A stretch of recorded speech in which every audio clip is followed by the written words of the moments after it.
and welcome to the Days of Learning podcast. My name is David Nelson, and I am your host. And I am joined in the fifth Back to the Kitchen takeover by my friend and colleague, Yvonne Greer. Yvonne, it is such a joy to see you again. Yes, this is really a great day for our next session of Back to the Kitchen. So, I just love this that we're doing, we're doing around the world in food, because you bring us with foods. I've got to tell you, I've had foods that I'm hearing about foods that I've never heard about before. I'm trying some new things. I'm washing my fruits and vegetables now, Miss Yvonne. wonderful. And being more intentional about the food that I eat. And I have to give it to you for your making food accessible around that. Tell us about this idea of what we're going to be doing today and what our question is, and we'll take it from there. Well, what we're going to be doing is exploring Back to the Kitchen with dairy. We're going to be really looking at the connection of dairy to your calcium. And our question of the day is saying, looking at that dairy connection, are your calcium reserves at risk? This is very important because we start building our calcium reserves from the time we are born. And it makes a big difference as we age and throughout our life cycle. So that's very important. And so many people eat in so many different fashions that we really need to know, where are we getting our calcium? And dairy is one of those key foods, but there's others. I think you've always said this to me, and this idea of eating a variety of nutrient-rich foods. And I think this is another one of those examples where dairy just doesn't come from the cow. Right. And according to our new dietary guidelines, the dairy section includes not only your regular dairy products that come from a cow, but also your soy-rich foods. But also, if you go to a dairy section in the store, you're going to see a number of different types of milk products that's in the dairy section. And so we're going to explore that a little bit more, because not all of them are created equal, and some give you different nutritional values. So we need to know, are all of those varieties good for children, good for putting down the protein, have the same vitamins and minerals? We need to kind of look at and kind of dissect that dairy section so that we know what we're getting out of our foods. This is a great example that we're going to get into in the video really shortly, about the idea of what I would call across the lifespan, and that we need particular foods at particular ages and stages of life. And that really does change as we get older, not just about the amounts that we eat, but the types and kinds of foods that we eat. Isn't that correct? That is correct, but some of those basic nutrients that some people think that we don't need as we grow older, we still need in our diet, but we may get them in different ways. Calcium is one of those things that we actually need throughout life, but yet we can get them in many more ways than when we are first born, with breast milk being the gold standard of getting your calcium in the beginning of life. And then we transition to drinking other forms of calcium and eating other calcium rich food sources. So that, again, you have an abundance of different foods that you can get your nutrition from. And yet, we need to really look at that one piece of it, because the calcium is so important to, so many different things: bones, teeth, also muscles, and so many other factors that we'll get into.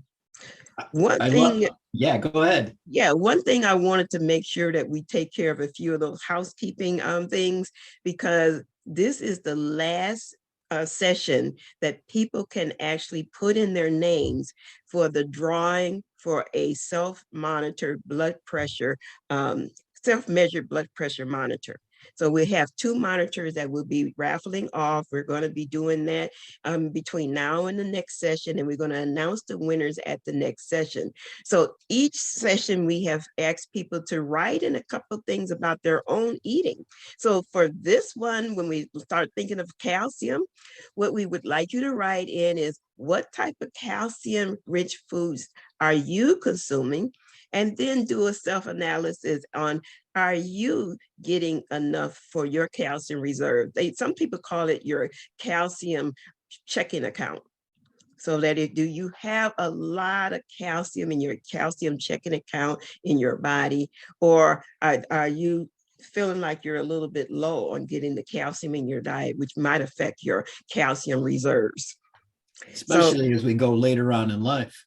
Right. So you could either post it, or you can post it in the chat, and all we need is your name plus a contact number or an email, so that when we do our drawing, we can make sure we have several people already, but we want to give those who have been listening, who haven't put that information in, to now get another chance to put in something about your eating, and then that way you can be entered into the drawing.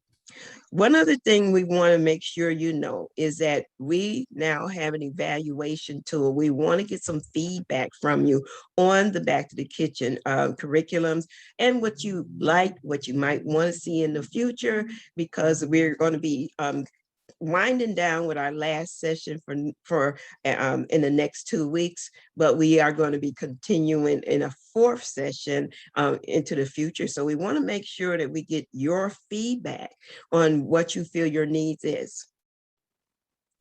You know, the other thing that I'm going to mention, since we are sponsored by the Center for Disease Control, State of Wisconsin, Department of Health and Human Services, this idea of we are about chronic disease management and prevention. We are all about the prevention. And if you're interested in about assessing your own risk for diabetes, we're going to put in the chat the Wisconsin DHS risk test, if you will, and Kelsey will put that in there.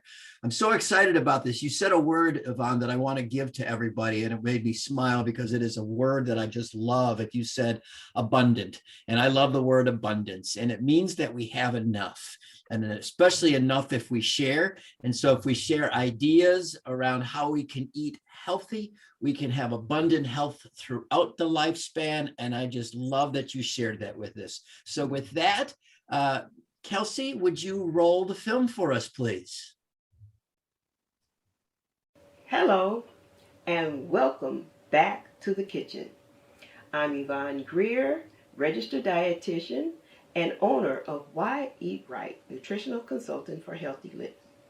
This program is being brought to you in partnership with MCOP, the Milwaukee County Organization Promoting Prevention, and the Medical College of Wisconsin, along with the State of Wisconsin Chronic Disease and Health Promotion Program, with funding from the CDC's 1815 grant. This is the 5th program of the 6-part Days of Learning Back to the Kitchen series that features a healthy recipe from the Back to the Kitchen curriculum, followed by discussions with our key community champions. Our theme for the day is Back to the Kitchen with Dairy. When we think of milk, there could be a lot of different varieties, but not all of them have the same nutritional value.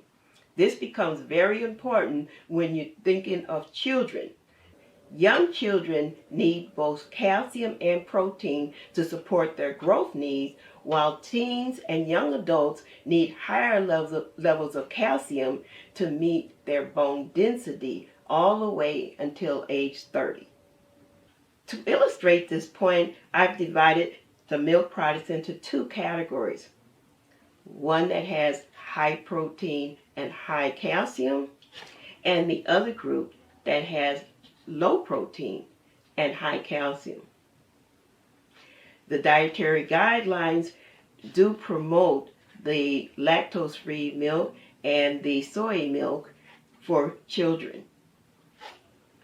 These milks are good for teens, but are not good for the growing children, so that you should be looking at the nutritional value that you're getting out of your milk products.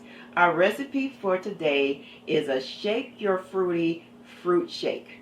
It's a fun recipe for children that provides potassium through the bananas, vitamin C in your strawberries and in your orange juice,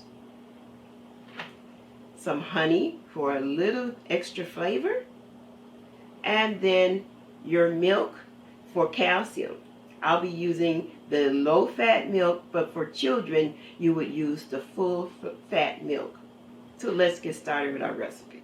We're going to first add in 2 cups of your milk. I'm only going to be using 1/3 of this recipe. The original recipe is for a large group of 14. So only 1/3 of the recipe will be needed today.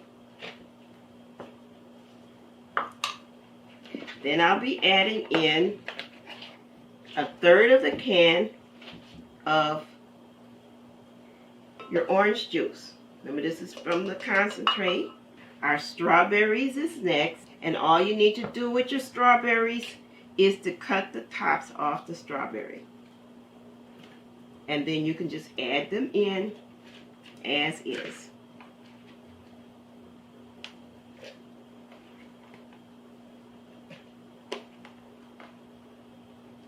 The next item is your bananas.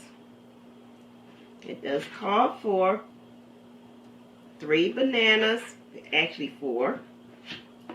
And we're going to finish this one off. You don't have to do a lot of cutting. Just add them straight in.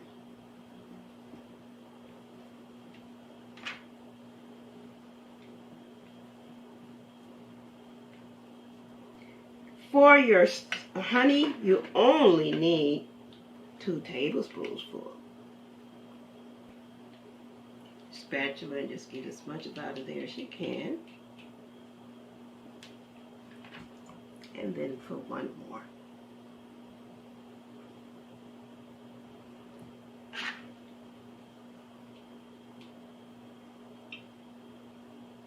I'm using a nice clover honey, but you can use any variety of honey that you like. And the last are ice cubes. And a few more.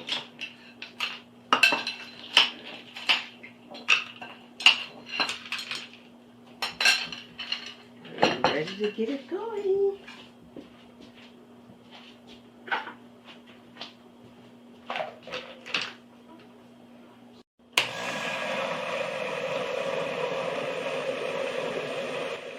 Usually probably for 16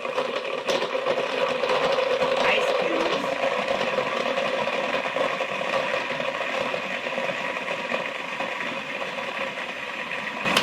Stop it once, and then I'm going to turn it all the way up to liquefy.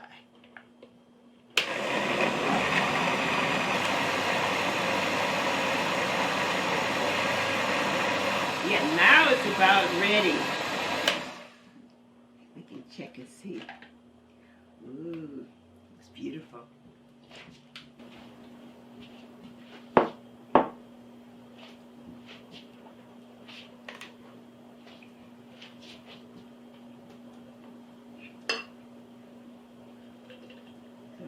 Nice and thick.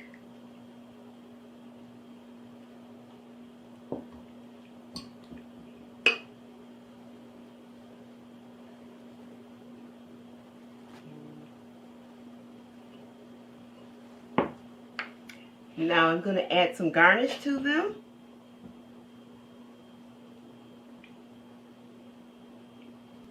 So there we have it, a nutritious and delicious treat. Remember, dairy foods can add a lot of protein, calcium, and other nutrients to your diet. However, it's important to remember the role that it plays in the growth and development of young children.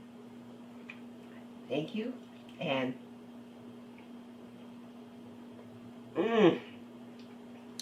so good. So let's get on to our guest.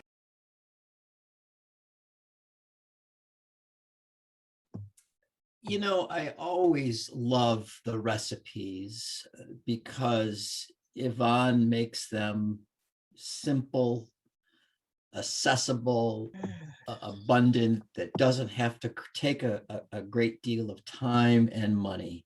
Um, there was a lot to unpack there. And I first want to think about and first want to say that, you know, this would be one of those things for those families when Yvonne talked about the food for the milk and the dairy for children, that if you had kids and, you know, you might be off to soccer practice or you might be off to some sort of after school activity, that having something between school and dinner, this might be a great way to put it in a little to-go cup, and you could take it on the road and you can simply, the kids will be filled up and not wanting fast food or anything else, and then just have something nutritious.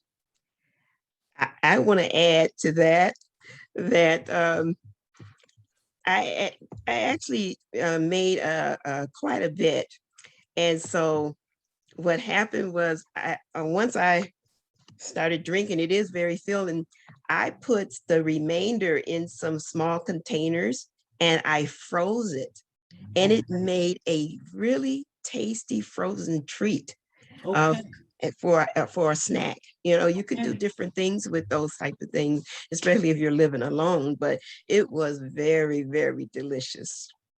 I love that idea because it's, you know, there's a lot of food that is wasted in the world. And if we can make stuff go further, it makes your dollars go further, Yes. especially for those families that might be on a budget. And frankly, we're all on a budget these days. Yvonne, I want to have you really speak into some of this because there was a lot there, even though everybody was like, who's that second cup for? There's a lot to unpack from a perspective of nutrition. Yes. Tell us again this notion of milk and dairy and the types of milk children and teens should be different. There really is a difference, isn't there? Well, the biggest difference between young children and teens is that young children get a lot of their calories and their protein for growth and development from milk. Milk is one of their main food sources. And so that's where you need full, you know, the protein value in the milk should be adequate. And then also they need fat in the milk for energy. So that's why they don't really recommend a really low fat milk for small children until after they're eating a full array of food at the table where they're getting extra food and fat from their actual diet. So, you know, having a full fatted milk that has adequate protein, your milk has about 8 grams per cup. Your soy has about 8 grams per cup. Those two other ones that I had, the oat only had 3 grams per cup, and your almond had only 1 gram per cup. So if you're talking about having a protein-rich milk product, your almond milk is not the best milk for children until they're eating from the table and getting their protein from other sources. As teens that eat an abundance of protein from all different sources, the protein factor in the milk is not as important, but the calcium is still needed. And all of those types of milk products provided a very good level of calcium. Other thing that's added to and fortified in milk products that we don't think about is vitamin A and vitamin D. And so many people that if they take milk out, they're going to be lower in their vitamin A and D, and they're close where you can get vitamin D and vitamin A from other sources, plus from sunlight. So, you know, those type of considerations we don't think about, but milk is providing several different things, including potassium. So, I just wanted to kind of put the potassium in because that actually helps with blood pressure control. So now you can see where in that having a potassium-rich food source from milk products and including and also from fruits and vegetables can help keep your blood pressure in check. And that is even great for people as they grow older. You know, you said something earlier on, and I think this is a good highlight. You had talked about the fat in milk being an energy source for children. So if we think about the idea of diet and activity, we want our children, and frankly, our adults, our children to be getting 60 minutes of physical activity. And for those that are engaged in athletics, that milk is really a good energy source and way to replenish the body from all that activity. Isn't that right?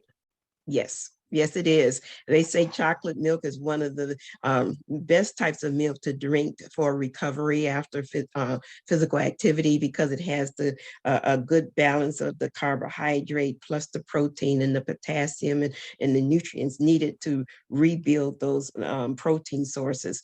Another thing good about milk for physical activity, it helps with muscle endurance.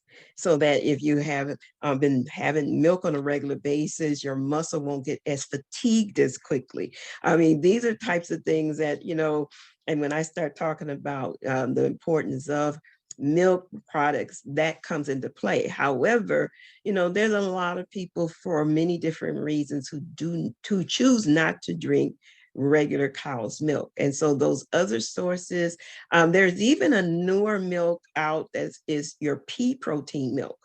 And that one has a high level of protein, calcium, and that profile that is also closer to cow's milk and is a good substitute where you can have that in your diet. All of those come with different price tags though. Good point. So that, some of them is all on what you can afford. And then some are in specialty places if you wanted to look for them, but there is an abundance of things. The nutrition labeling is on those products and you can take a look to see what are you getting out of your milk products. The nice thing is that people have choices as opposed to saying, here's the only thing that you can have to get your dairy. I want to ask you, because I think this is important, and those of you that are in nutrition sciences, you get this, but for many of us, it is still a mystery. Talk to us about this idea of calcium. First, what is it? And then why is it that we need it? And then, because you talked about the idea of calcium up to the age of 30. 30-year-olds are not kids. Well, for some people, they might be kids, but 30-year-olds are no longer children, but yet the calcium needs are still high. Can you talk us through all of that? Right. Calcium is a mineral that you get from your diet. It is the basic makeup of the mineral that's in your bones. It's in your teeth. It's used in some cell membranes. And so you really do need a high level of calcium from your diet. They've looked at calcium in many different ways, and they are finding that you need about, when you start looking at different age groups, the younger ages from 800 to 1,000 milligrams. As you get older, as teenagers, they need about 1,300. And then if as in kind of from 30 to around 65, around 1,000. But as you get older, you start losing some of your calcium out of your bone. And they do feel like you need a higher level of calcium as you age. So over 65 into the 1,200 range. So we're talking about if 1 cup of milk or milk equivalents have about 300 milligrams. Some have 300, 350. If you get about 3 glasses of milk in and you get some milk from some calcium from other sources, you should be able to get up to that 1,000. Teens may need that 4th glass of milk to put them over that top level of having that higher level of calcium. However, I have to admit right now, and it's been going on for a while, that they feel that teens and for young children, that there is what they call a calcium crisis. meaning they're not getting the level of calcium that they should. And for some, and I don't know if anyone have ever heard of stress fractures for youth, wherein athletes, because they're not really getting the right proportion of calcium, that their bones are not as strong enough to withstand the stress of the activity. And they sometimes just bones break. And it seems like for no reason at all, but it's like a stress fracture. And they find out some have not been getting enough calcium to make their bones dense. So longitudinally, as far as how long and the growth of the bones, you may reach that in teenage years or young adult, but the bones are getting harder and harder, and more calcium is being laid down in those bones until age 30. So just because you get to be an adult does not mean that your body is not still laying down calcium in the bones. And that's where that calcium, your checking account, how much calcium do you have in reserve? That's where you're building that up. So then if you lose some in older age, you don't have brittle bones.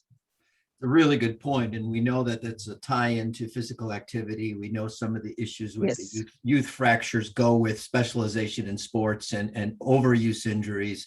But I Yes. also know the idea of physical activity is also a good way to, activities that use the body will also use the bones. And to be able to fuel the body with the proper amounts of calcium, because frankly, once again, I'm going to be thinking, I don't get enough calcium in my diet, and I'm going to have to do something about that, Ms. Yvonne, and that's on me. And I appreciate you reminding me of that, so that we can have good health from our internal to the external, and calcium plays a later role in that. Yes.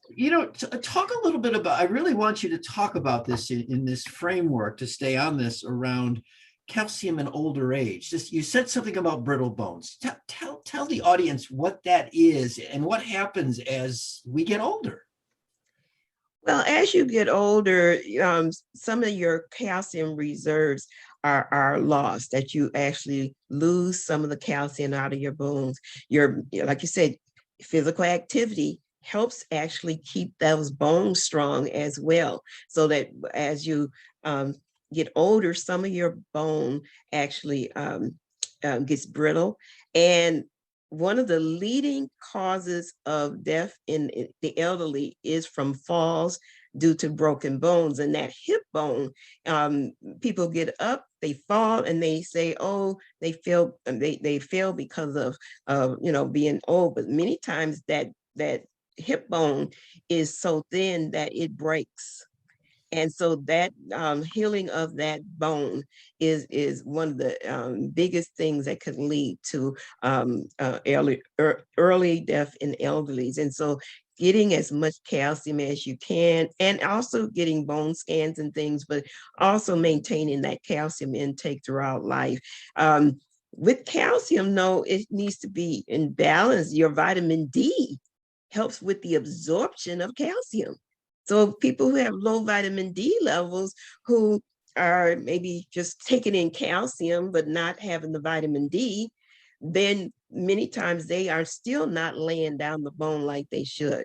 And then the absorption of calcium is also helped with vitamin C. So now you see how the different components of your diet makes it for a healthy body function. And so eating, foods that's high in vitamin D. And remember, your cow's milk is fortified with vitamin D.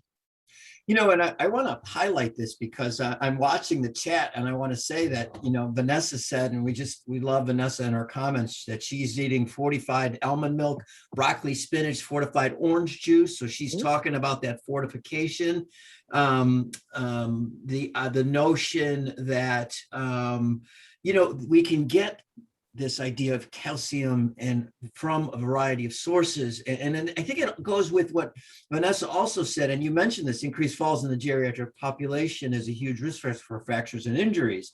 There's good evidence to say that above a certain age, if you break a hip bone, your likelihood of mortality goes way up. You're in the next year. And so it is a notion not only to eat well, but that idea of falls has to do with not utilizing your body to its fullest extent as you age. So in other words, the adage, if you don't use it, you lose it. And I think that holds true with calcium too. If you don't take it in, you lose it, and then that increases your likelihood of being sicker and then getting hurt and then ending life sooner.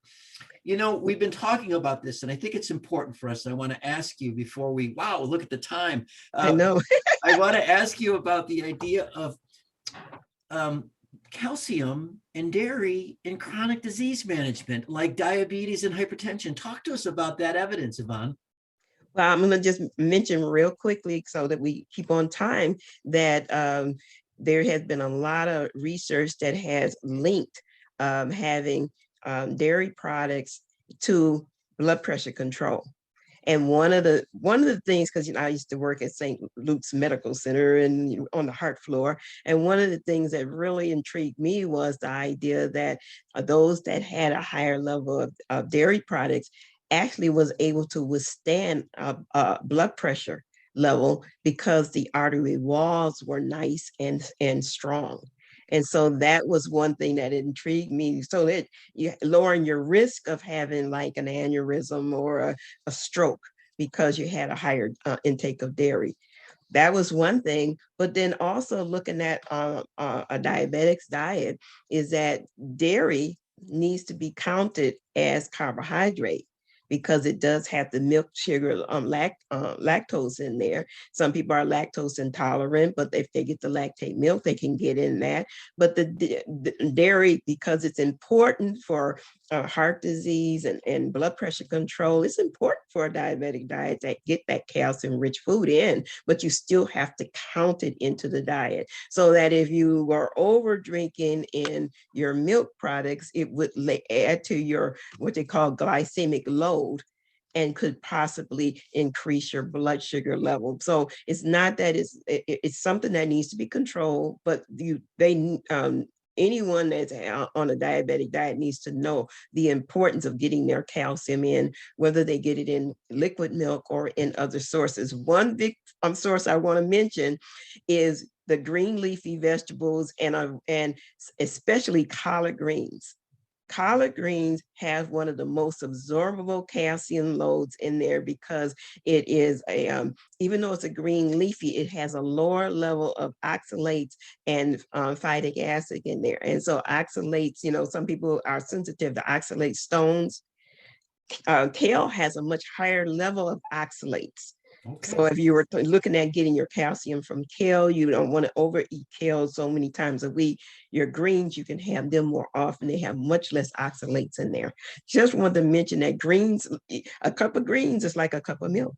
Man, and you're making me hungry because I do love me some collard greens. Those are really good eating. Yvonne, I want to thank you for really adding to my nutritional knowledge. And I know that our audience appreciates that as well. And at the end of the show, we'll make sure that people know how to get a hold of you in case they have nutrition consults. They want to have a nutrition consult with Why Eat Right Nutritional Services. But let's bring in our guest today. Should we do that, Yvonne? Yes, definitely. We are overjoyed at our guests to be able to talk about their journey. And I'm going to introduce our first guest. And our first guest is Frederick Andre Coleman. And Frederick Andre Coleman is a retired first responder. Sir, thank you for your service to our community. We are indebted for that. From the Milwaukee Fire Department. And he turned full-time chef, martial arts instructor, and yoga teacher. He is the owner of Studio 69, specializing in wellness. That includes self-defense, yoga, and boxing. He has a catering business called Table 69 Catering, which is still in the developing stage, but presently offered private chef and instructional services.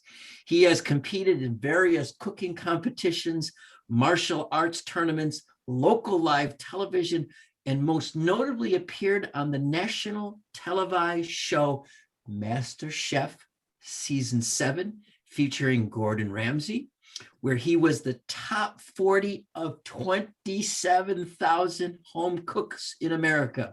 We'll put his contact information in the chat, and his email address and his social media accounts. Chef Frederick, welcome to the Days of Learning podcast, sir. Thank you very much. I appreciate the introduction. I had to look behind me to make sure you're talking about me for a minute. I forgot about all that stuff. It's wonderful. Thank you. It's wonderful to have you on the show. Yvonne, over to you. Yes, and it is definitely my pleasure to introduce one of my colleagues, Angelia Wilks-Tate, otherwise known as Angie. Angie is an active and enthusiastic registered dietitian nutritionist with over 30 years of experience in practicing dietetics in various capacities, including clinical, community, and long-term care. She's received her Bachelor's of Science degree from Mount Mary University and a Master's of Science in Nutrition Education from Rosalind Franklin University of Medicine and Science. She is co-founder of the African American Breastfeeding Network, AABN, and certified lactation specialist, a member of Zeta Phi Beta Sorority Incorporated, certified group exercise instructor, and personal fitness trainer. She is the wife of Craig Tate and mother of Sierra and Jalen, and bonus mom of Jordan and Janessa. In her professional role, she works for Milwaukee Health Services Incorporated, and for the past 18 years has served as the WIC project director for the MLK Heritage Health Center. She is instrumental in successfully launching a community-based nutrition education program entitled Healthy Connections, and is an active contributor to the senior management team. She is passionate about promoting standards of excellence daily and leads by example.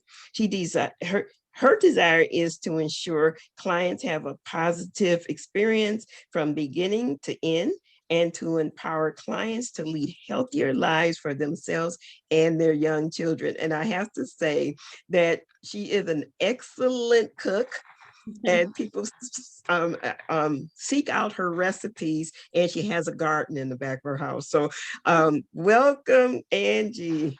Thank you. So do you want me to start, or you want to start the question? I'll kick this off because I just am so excited to have these entrepreneurs and these leaders in the community joining us. One of the things that I always like is I just want to hear people's origin stories, how you came to your personal journey to where you are today. Angie, can I start with you? Can I just have you kick us off and tell us a bit about yourself and your personal journey? Sure. So again, I am a registered dietitian, and it's just exciting because Yvonne is my mentor. So I've been around. I told them that you were going to tell that story.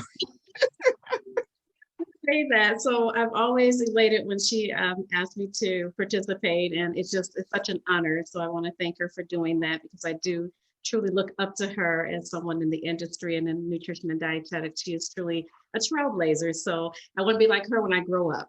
So still figuring that out.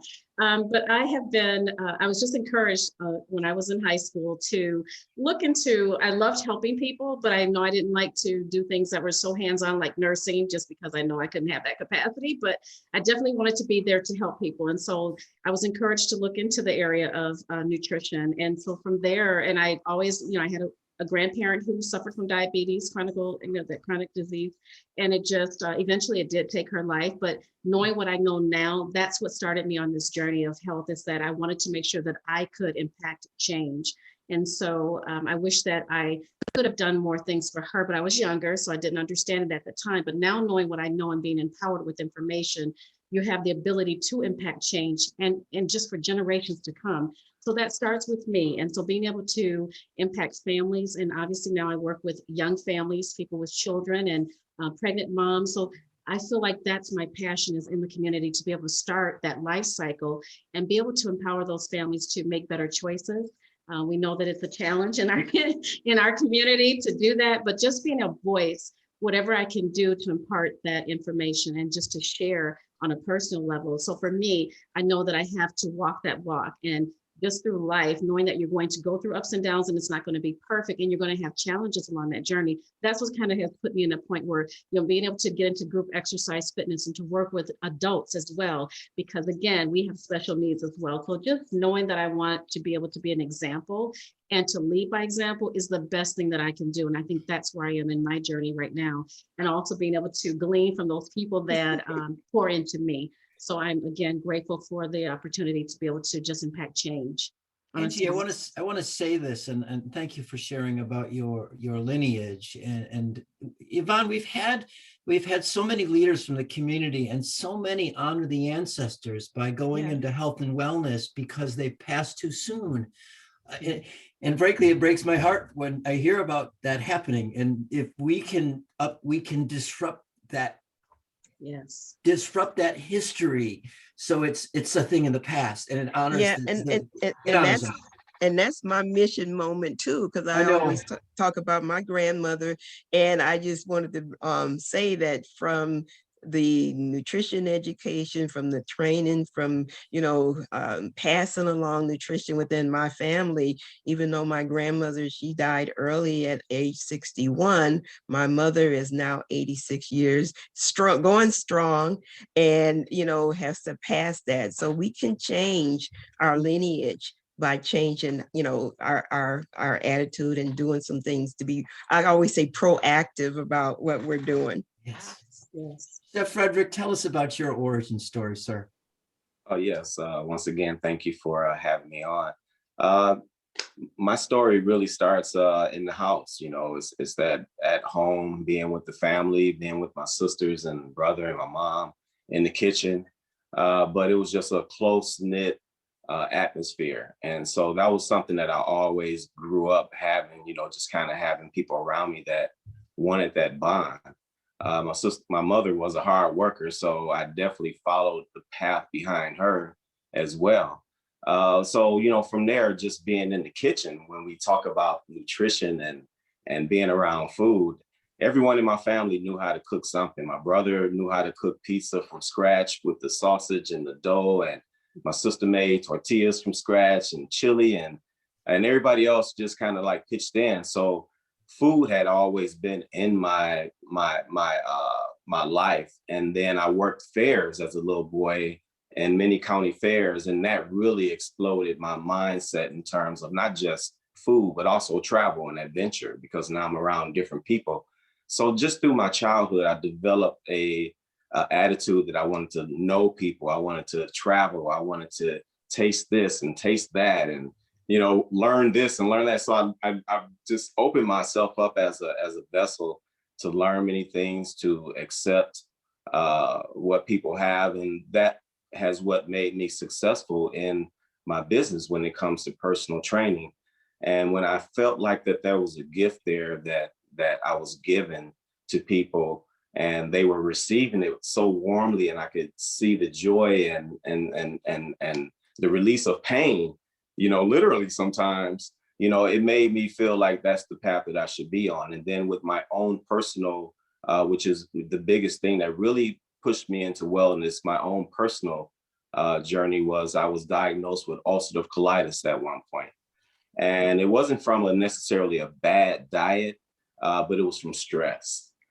And so once I figured all that out, it wasn't a good period of time in my life, because you start thinking about, leaving the earth and your children and family. So it just put me on a trek where, I really wanted to become this better person. Even I already felt like I was a good person, but I wanted to become this better person. And so that's always been my mantra. That's always been the steps in my life, even as a little boy. And you talk to anybody that I've always been on this rise to become a better person. And I feel like that's what my goal is. That's what my calling is. And so within my jujitsu, my yoga and culinary, I present, awesome love through it and survival and life. And that's pretty much what I like to represent is life, So But once again, thank you that I'm learning so much from just listening to everybody. I'm a student here today. I'm gonna say that I have been watching your videos since we've connected, and you are so natural in the kitchen when you're cooking. And you're going to be hosting a cooking session after this session today, aren't you? Yes. Well, to make note of that, I was scheduled to be they canceled at the last minute, but I'm still expecting to go on, live, because I do live for people and also do private virtual lessons as well. So yes, I love being in the kitchen. It is almost like natural. And I want to say once I went to the show MasterChef, and I saw thousands of these people with so many different of ideas and spirits, and it gave me a whole idea of what I need to add to my food. So when I get in the kitchen now, it just becomes natural. This is a part of what I need to do to present the food that I have. And I think that most of my food presents life, being that we're on this subject. So, but thank you very much. I appreciate that. I'm going to ask one question, and so that each one of you can actually talk about what are some of the calcium-rich foods that you personally enjoy. And then, if you could speak on the importance that you've learned about, calcium in what you promote. Okay. Angie, if you want to go. You want me to go? You're so kind, Frederick. So I think that I love a variety, and that's one of the things I always preach about, is that variety is the spice of life. So I really make sure that I don't corner myself into one aspect, meaning saying that you don't want to include certain things because of certain things that you may know about it or not know about it. So I really, when I work with my clients, getting them to understand that you can have variety. So we know that I know that I'm sensitive to lactose. And so for me, I'm not a very big milk drinker, but I know that I need to have the calcium. So knowing that you have other sources, being able to work that in, and alternatives that you talked about, being able to have lactose reduced milk as an option, and especially when working with families and teaching them about that, because I know in our community, that is something that bothers some people. So being able to have options available. So I am a person who definitely likes to have fortified dairy or milk sources, I'm going to say, or non-dairy sources. So you talked earlier about the almond milk and other sources like oat milk, things of that nature. So I choose variety because I know that I'm very sensitive to milk products, but those are options that I will definitely work in. I love yogurt. Yogurt is, I definitely like Greek yogurt because obviously it's high in protein, which is something that I would want to have, especially when working out. And it's a good thing to have for the protein for muscle recovery. So being able to have those sources as alternatives as well, that people know you don't just have to have milk, liquid milk. And I love, when I work with families with children, to let them know it's not the source of life. So you don't have to give milk all the time. Find those other sources. So whether it's through those beans, the dry beans that you can cook, making in salads. You alluded earlier to having the leafy vegetables. So I love kale. I do grow that in my garden every year. It kind of seems to get bigger and bigger every year, how many rows I add, but I am a kale fan. But of course, making sure that I spread it out over the course of a week, and not to have large volumes of it as well, just so I can make sure I'm getting that calcium absorption. But so those are some of my favorites, is to make sure that I am spreading it out between the liquid versions as well as the plant-based versions. Yeah, I'm glad you brought in the beans, because the beans do have a good level of calcium in there, and some of the vitamin C rich foods, and all of that works together to get good absorption. Frederick, what about you? Yes, for many years I've had the same diet, and I've always believed that most of my calcium has come from the vegetables within the last 10 years. I was a big milk drinker at one point, but I don't consume as much milk as I used to, but I still consume butter and eggs for the most part. But most of mine come from spinach. I'm a spinach, they should call me Popeye. I mean, I eat spinach, I'm serious. I probably eat spinach every day, if not every other day. It's my salad, but I'm a vegetable eater, even though on a lot of my my videos or even things that I might share with people may have some type of meat in it. But my diet mostly is vegetables, you know, water soluble food, fruits and vegetables is pretty much me. And I love beans. This past week, the chili that I made had 3 or 4 different beans in it, you know, so I'm a big fan of beans. I'm a big fan of vegetables in general. I had a pot of greens this Sunday that I didn't share with anybody. So, you know, I really, I've always felt that I get my calcium from the foods that I've been eating for many years. At the age that I'm at, I see other young men and women not as agile and not as strong and having some of those issues, you know, some of the women, of course, you know, with the osteoporosis and the men, you know, with, you know, some other type of ailments or whatnot. So with my yoga, along with my diet, I feel like that I've been getting what I need. And when I take my physicals, I get those type of readings that my calcium is good and everything else is good. You know, of course, there's, you know, things that you tweak from year to year, but for the most part, that's where I get my calcium from. I share with, pardon me? No, I was just going to say, I was told to ask you about Master Chef. Oh, and how did you get on that? You know, just a minute. Tell us how you got that's involved. Fine. What the process is just like anything else. You audition. It is television. So you know, who's ever picking, you know, they pick people who they feel like is going to have a story to tell, or you know, along with their cooking. So I went through an audition, went to Chicago. I think it was about 700 people in Chicago. I came out of there, it was about 5 of us. Went to California, auditioned some more in the kitchen. And I guess, you know, personality with food just kind of like took over. And from there, I just built a really good family. I have Master Chef friends all over the United States and the world. I've done commercials with them, things of that sort, whether you see my hands or my head or my back or whatever, you know, you might see me in there. So, but yeah, it was a great experience. And through my summer camp that I had, I was trying to hone children who felt like they wanted to do something like that, because it takes a lot of personality and skill as well. So, but thank you for asking. I appreciate that. Yvonne, I want to say something, and I really want to have you comment on this. And Frederick mentioned it, and Angie mentioned it, but we've had many men on the show who identify as men. And there sometimes is a myth that men aren't cooks and men don't cook. But you know, Frederick, you said something, and I want to hear Yvonne speak to this. You talked about love and family, man. And I love it when men can talk about love and family and how that was an influence on their cook. Yvonne, what is about love, family, men, and cooking? I don't know, but I know that when I was about 7 years old, and I had to buy a present for my father. And I was, you know, back then they had and I'm gonna date myself, Ben Franklin, there are stores. Yeah. And they had this little shelf that you can buy every little trophy that you can find, and you can put on different things like World's Greatest Father. What I put on mine was World's Greatest Cook.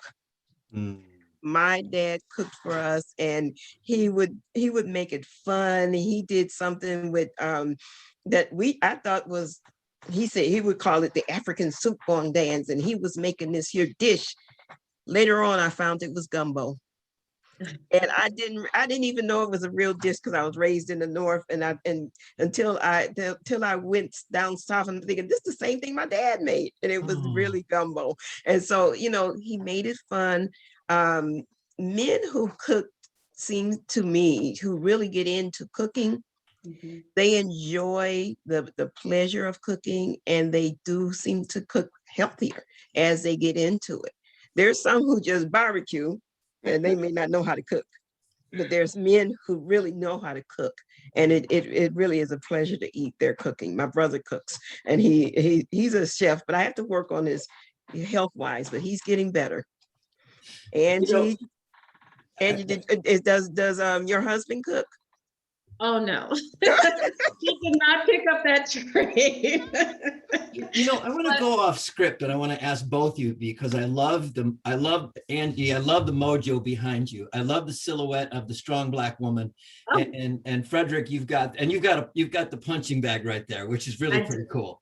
And Frederick, we know that you are a skilled martial artist as well as a yoga instructor. Can you each speak into food and athletics, and how you see that, how they combine, and how you think about it when you're talking with clients and such? Well, I think, I mean, obviously, oh, Fred, you want to go? No, go ahead. Okay. For me, I think food is just the source of life. And so, but sometimes what happens is we put so much emphasis into it that it becomes just, it overtakes us. And then before we know it, we're caught up in what we can do. Food is good, bad, and everyone just has a story. I know when I'm in the presence of my friends right now, I'm so mindful of what we say to ourselves about food. And so we've made food this villain for the most part. So I'm at a different space right now in my career, in my life, where I look at how mindful am I being? And so being able to work with people to talk about how do you feel, and taking what you feel and knowing what you know with the history that we have and how it affects us and what we do, and making mindful changes, because that's what's going to help make us better at who we are and healthier. So when I think about working out or exercise, and I don't want to work out and work so hard that I just want to go and take food and make that my reward. I want food to nourish me. So changing your thinking about how you're looking at food is so big. And we know we need to stay active. We talk about calcium, it's so important for our bones. So even as a female, knowing that I need to stay active to help my bones to be strong later in life is critical what I do as a teen and as a young adult. So we have to be able to put the connection together that we need to move our bodies to stay healthy, but we also need to nourish them, and nourish them the best way possible majority of the time, so that we de-emphasize how food can kind of overtake us, but let it be a part of our life and our lifestyle for a lifestyle. So that's where that wellness comes in. We need to make sure that we're treating ourselves well, because it is a temple and we want to make it healthy and strong. And we know that there are things that are out there that are going to break it down. So what can we do to build it up and make a strong foundation? And now and then we know we're going to have those things that are not so great, but it's okay, because it's not something that we do all the time. So I think just being able to take some of the steam away from some of the negativity that we have, and being able to just empower and change our minds and our thought processes of how we look at food, because it is a source of life. So it's just being able to have a balance. Yeah. I mean, just to add on to that, I mean, everything she said about presenting to your clients, to my clients, they come in with different diets. And sometimes I don't push back at them so hard that I don't understand where they come from. Some people have had these diets for years. So I have to work around them and show them why certain things aren't good for them at that time, particularly if they're trying to build their body. To build something, you need that energy. But if you're eating foods that's not giving you that energy, then you won't be able to progress. And so I start with the basics with a lot of my clients. And that's pretty much what we have to do with some people, is give them the basics, showing them, the good things that they need to eat, and how they will benefit from it, because that's what people want to know. How will I benefit from stop eating this and then eating this?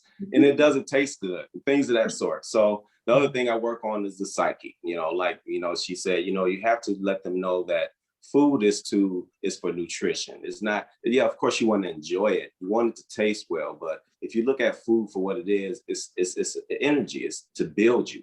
It's something that is going to sustain you. But you have to, as this discussion, as we're talking, we have to supply ourselves. And as I'm talking to you, I'm talking to myself too. We have to supply ourselves with those things that's going to sustain us. And a balanced diet, a balanced mental mindset going into your workouts is really what I push. Mentally, you have to be able to eat, or bring in certain things, not just food, but you have to bring in that mental food as well, so that the mind and the body and the soul can work together. And that's really my mantra: mind, body, and soul. Mm-hmm. I want to add just a little something, because both of you have really spoken to, really the foundation of kind of where I've been at for quite some time. But I wanted to bring in this idea of having a healthy relationship with food. I have had to tell people that it's okay to eat, that starving yourself is not the normal thing that your body wants. Your body does not want starvation, that it's okay to eat. Eating isn't the problem. It's knowing what to eat, selecting the healthy foods, knowing what is nutrient dense, giving your body what it needs, and also being kind to yourself. Because I contend a lot of people know what's healthy and what's not, and they are not motivated to pick the healthy food. So what motivates you, and why aren't you motivated? What are those things keeping you from doing what you already know you say you want to do, but you don't do? And so how do you break that cycle and then start enjoying and embracing the beauty of eating healthy foods? And so I make it an enjoyment thing, but some people don't have that enjoyment of eating healthy food. And so how we promote it and how people change their relationship with food makes a difference. And you can call it mindfulness, you can call it self-love, because food is, I was on another thing and talking about what food is to people. Food is love, food is survival, food is heritage, food is so many things, but food is health as well. And so that whole idea that I had to give people permission to eat. So you got some weight, you still need to eat. That was a whole nother piece of it. And then, learning all these different pieces of what makes a healthy meal and what makes a healthy diet. The dietary guidelines are talking about nutrient-dense foods and healthy eating patterns now. They're now not saying it's just one eating pattern that's good. They used to say, eat to my plate. And people say, well, my plate doesn't look like my plate.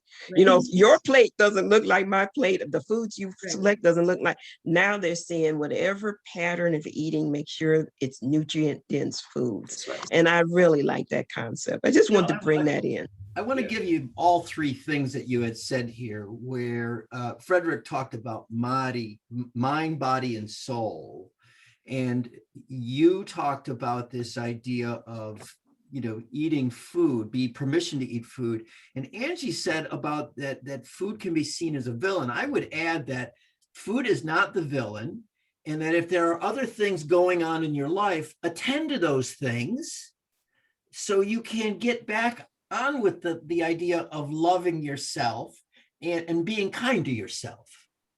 Right. And let me just clarify, even when I say villain, I think of that's what people have put in their mindset. Yes. Because they think oh my God, if I go to Cheesecake Factory and have this cheesecake, that is a horrible fatty food. And it is, it's labeled, we have to take the emotion away from the food. Absolutely. And think about what it's made from, and can I enjoy it, but enjoy it in a different way. Maybe you share, or it takes you a longer time, you cut it. So you teach people how to work foods into their life that they know may not be as healthy. So we acknowledge that, but not to give it so much power that now you have this battle that, oh my God, I did this, and then you feel guilty. So then that's a whole nother emotion.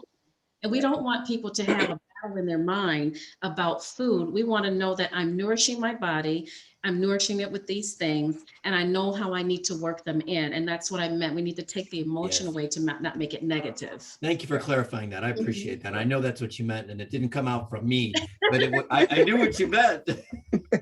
Right. And I agree with that wholeheartedly. I used to always say to my son, have you fed your bones yet? Have you fed your this today? And that type of thing, and that nourishment, and putting that back. But also, like you said, when I said being kind to yourself and loving yourself, to know that you're going to have things that you grew up with that you'll never stop liking. You just don't have to have them all the time.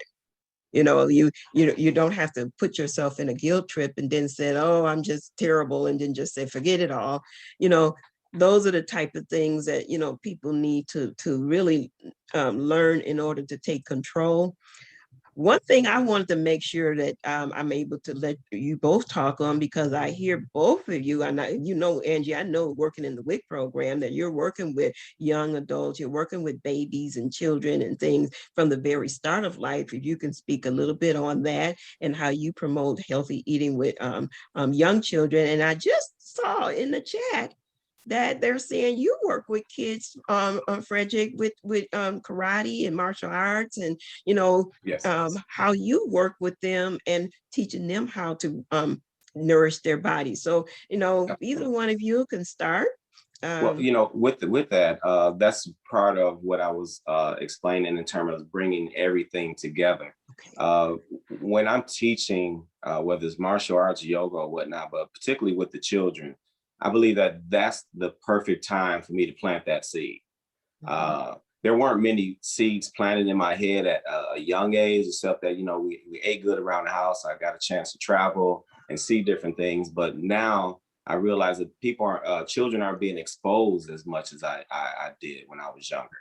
So being able to plant those seeds, especially if they're looking up to me, so being able to do that, and even with the parents, if the parents are around, I plant seeds on them as well, because we want to create or change, a pattern, Yes. that may be in some households or in some communities. And that's always been my other thing. I want to change these patterns, even though we don't have as a whole variety of fast foods, if you want to call it that, may be healthy or supply healthy things.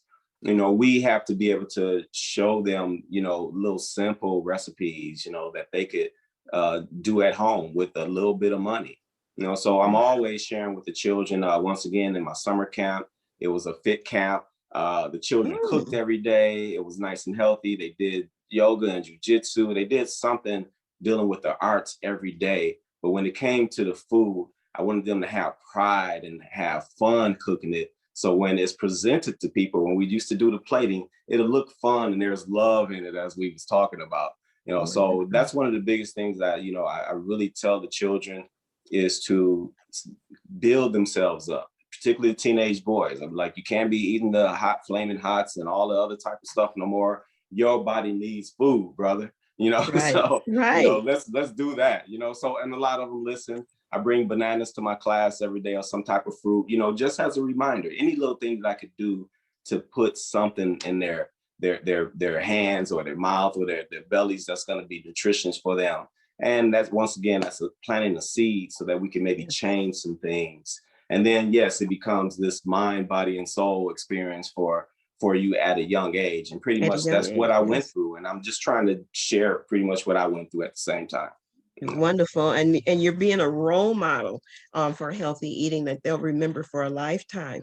Angie, speaks to what you're doing with the WIC population from the very start. I know, I'm going to let you talk about breastfeeding, but because that's the first milk source that children get, but also you're doing things with teaching parents and supporting them in their healthy eating journeys.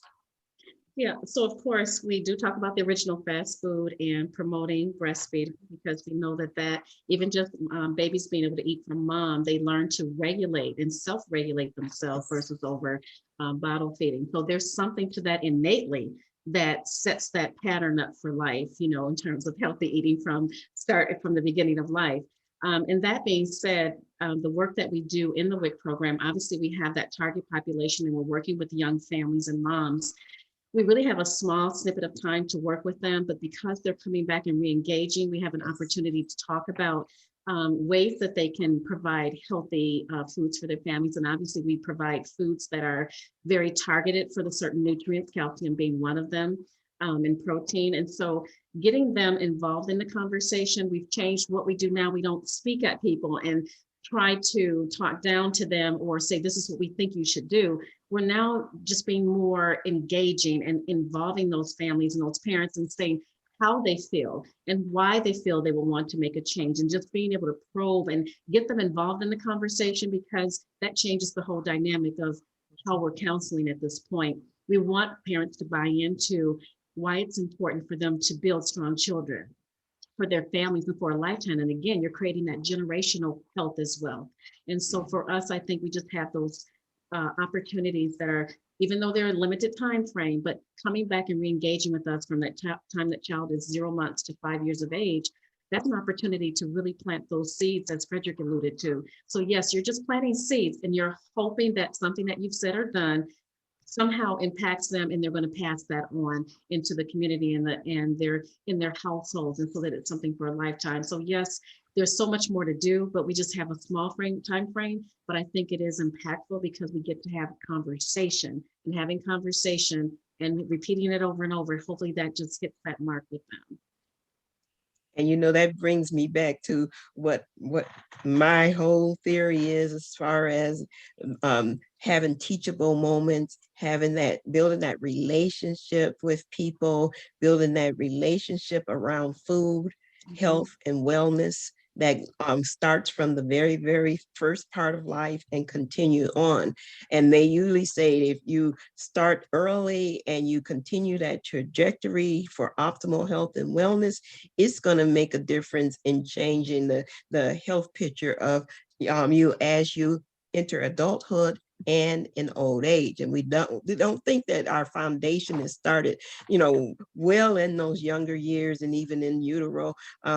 But that healthy eating, healthy for a lifetime, is very important. And calcium, laying down calcium, building that bone starts from the very start, and again goes all the way till the end of life. The importance of calcium in your diet, dairy plays a big role in that. But those relationships that and those seeds that Frederick is planting is so important. I like that with the young men, because sometimes they think men is macho. They're not supposed to just eat vegetables, and you're showing them that you can be so strong and eat vegetable. My daughter, and she's the one who, recommended me, Vanessa. And anyway, she has shown me your videos, and the strength that you do in your yoga poses is amazing. And so I just wanted to commend you on that. And Angie never talks about her spiritually fitness classes. Oh, I teach for NPS Rec. And so as part of that, there's a gospel aerobics class, and so I've been teaching that probably for about 5 years now. So just, like Frederick talked about mind, body, and soul, you connect everything. And when you put all those things together, they're interrelated, and it just helps to make a healthier you. So I think if that message is something that rings loud and true, and we share it to the world, until we start out in a small community and we plant those seeds that Frederick talked about, you just reach one family at a time, and right. That impact continues to have that ripple effect. And so I think that's what I've learned to do, is to start with just a small snippet and just let it ripple out and lead by example. Right. So I think that's where I am in my journey of health and wellness, is to be able to just lead by example and just to be able to share. I love this, and Yvonne and I have talked about this, and I'll own this, coming from the white community, that there's a lot of myths out there that says that there's a lot of deficits and negativity in the Black and brown community. Mm-hmm. But this is, I'm going to go back to y'all talking love and family, man, and the assets that exist. Mm-hmm. And so I love that mindset. And yep, we got to do it one person at a time, and we got to do it together to overcome that. Because mm-hmm. Frederick, you said something about this, about the young brothers. It's like, this is where you have pride and heritage, and to say, yeah, you can live beyond the age of 20, and you can do something more, whatever you choose to do in that space. Mm-hmm. Can you speak into that, Frederick, about, let's say you've got somebody that's not a kid, but somebody that says, I can do better, and Frederick believes in me. What would you tell them? How would you have them start? Well, it's pretty much the same thing. I approach everyone as an individual. Everyone wants, for the most part, wants better. They want to, they have a certain goal, they may have that, but they just want to be better. So when I meet people, I meet them as they are.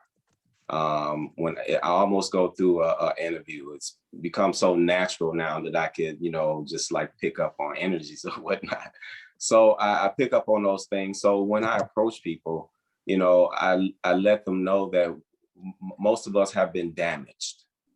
particularly the young men, the perception that have been thrown at them, the images, the music, so many different things are thrown at not just young men, but everybody of what you are. You're fat, you're skinny, you're light, all those type of things. And those are poisons to us. Mm-hmm. So when I approach young men in general, I try to not necessarily dispel the myths, but not just dispel them, but show them the origin of the reason why or where it came from.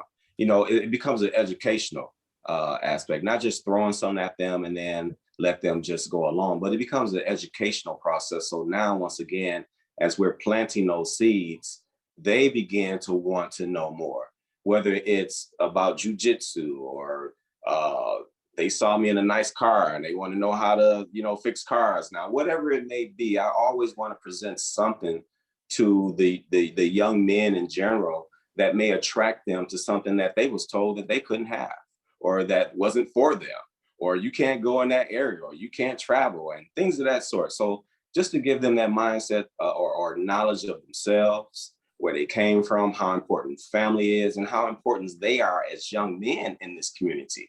We don't need you locked up in jail. We don't need you in the streets not being productive. We need you at home. And that's what I tell a lot of young men. We need you at home. Mom needs you at home. We need to create love. Mom is at home worried about you. Don't worry your mom. Go home and show some love.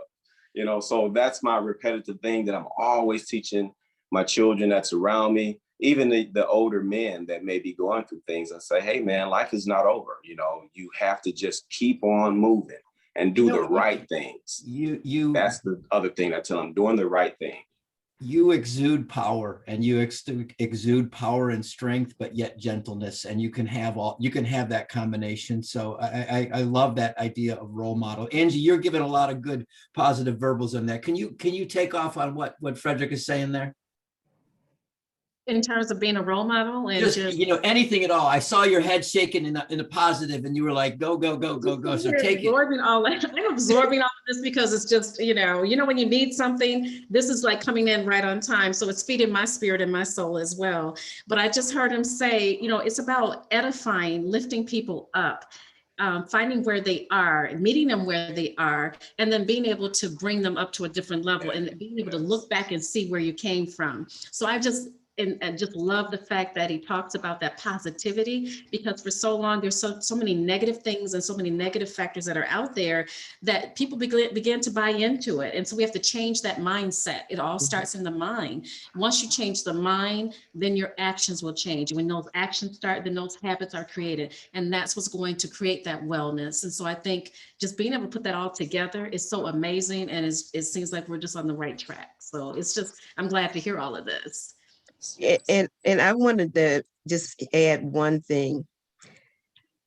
When I started the Days of Learning series and the idea of bringing community champions on, and I'm not going to cry, but I can. The idea that I already knew that we had champions like you out there, the positive role models, the people out there that's promoting health and wellness in our community, that is out there every day doing different things that everybody knows about. But I felt like, to showcase the richness that's in our community is going to be positive for others to hear as we talk about healthy eating, health and wellness. There's a lot of things going on that many people don't hear about. They hear about the negativity and that painting that brush. So I'm going to put on that idea of some of the things that I do, trying to expose racial equity and the lenses we use to see people. Because some of the same people that we are cherishing and lifting up and doing different things for, other people are calling names and downgrading and making them feel less than, and then sometimes they even believe less than. Yet with role models in the community that we know of, that's why it wasn't hard for me to find people, or if I said, who should I have, and my daughter or someone to say, oh, make sure they have them, make sure you get this one. There's a whole list of other people in the future. But I just wanted to thank you for coming on. And I'm sitting here thinking, yes, this is what I wanted. I wanted people to see the richness. And like I said, we are all committed. We're committed to our community. We're committed to lifting up.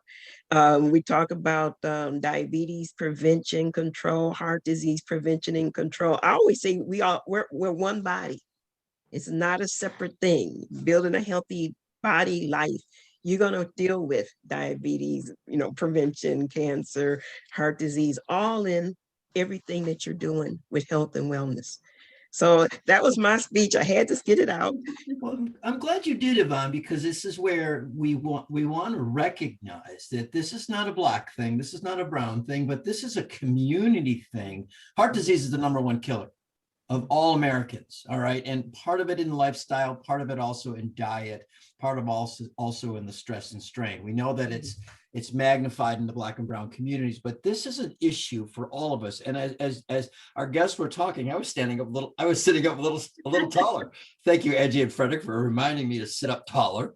But some of it is the pride that I have in the partnership for you and Frederick, and certainly for Yvonne, on what you have. I see in the chat the idea of the nuggets and the things that we're taking away. Let me get each of you to speak into a takeaway that you want us to have to start with. I'm going to go with you, Frederick, and then Angie, and I'm going to give it to Yvonne for the final takeaway. Frederick, give us a takeaway that you want us to know about. Well, the biggest thing, I said, when I meet people, I meet them as they are. And I believe that is the beginning of establishing a relationship, maybe wanting to get a point across or wherever the point may be. But I believe meeting people where they are, building them up, making them feel comfortable. Right now, we're living in such a hectic time where there's paranoia, there's no self-love, there's no give of love and things that sort. So I've always wanted to be on the opposite side of that type of stuff. And so I feel like if I can encourage people to not necessarily just to follow along in the fads and not follow along with what people want you to do, but listen to your soul. And our souls tell us what to do every day. Our minds and our soul and our bodies sometimes tell us what we need to do every day. So my thing is just to listen to yourself, listen to and surround yourselves around people that are going to help you build yourself up. And once again, that's what I tell people all the time. Surround yourself around positivity. Surround yourself around those things that you want to have to build yourself up. And it can be done. You just got to put your mind to it and make it happen. And that's that.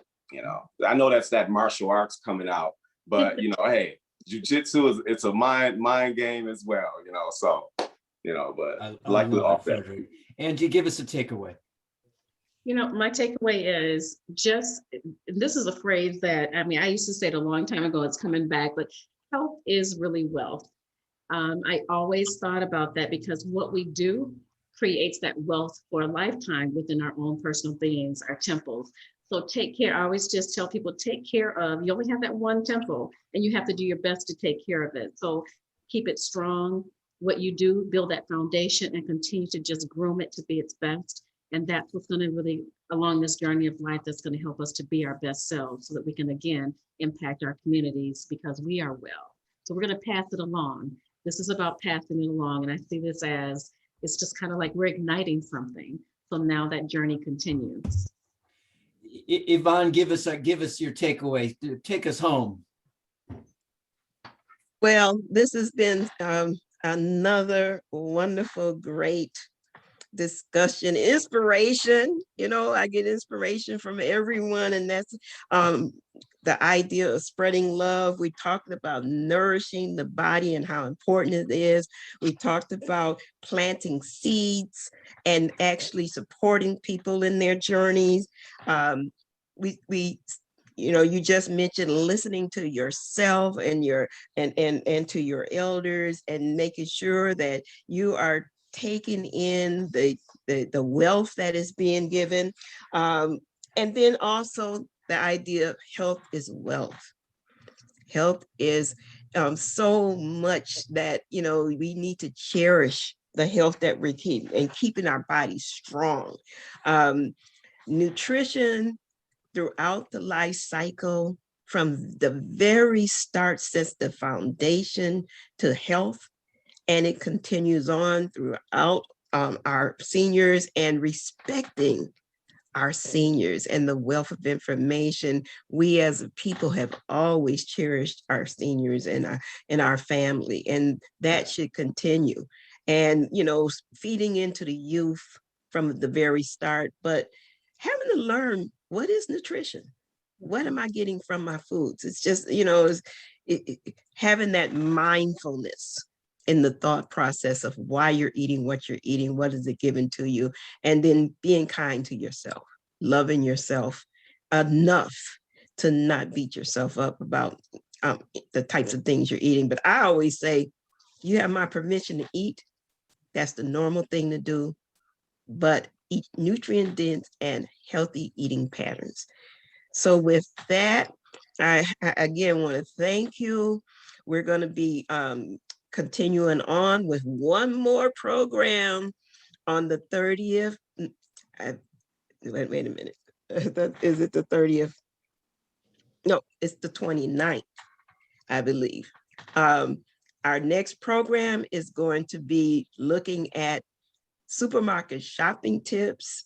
We're going to be looking at food resource management, and a little bit on food insecurity. And so we really want to talk about this whole issue of food desert, food scarcity, and how to stretch your food dollars to get the best that you can with the money that you have, so that you can eat healthy on a budget in whatever way that you're able to do. So with that, I do thank you. Thank you. Thank And you. It was I nice. really hope that you have gotten so filled. This one, I don't know, it seems like there's some energy coming off of that, off the screen. And I just wanted to thank you both for being here. Thank you so much. Thank you so much.